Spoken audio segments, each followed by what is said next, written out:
Il n'y a aucune référence à Ashraf, mais il y a non plus des références à la question humanitaire irakienne.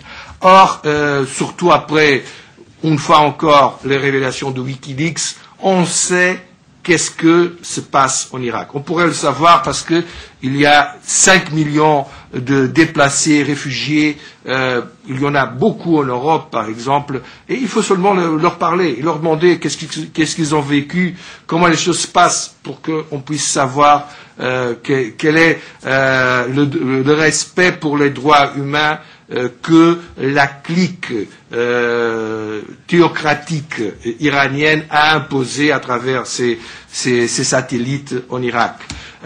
Mais enfin, on ne sait pas si on ne veut pas le savoir. Et donc c'est une question essentielle. Et je crois que les institutions européennes doivent faire ici un point fondamental.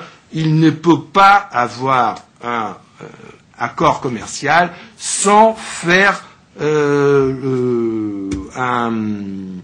de la question humanitaire et surtout de la question d'Ashraf, parce qu'Ashraf, c'est ce qu'il y a de plus symbolique par rapport aux droits humains en Irak, un point essentiel.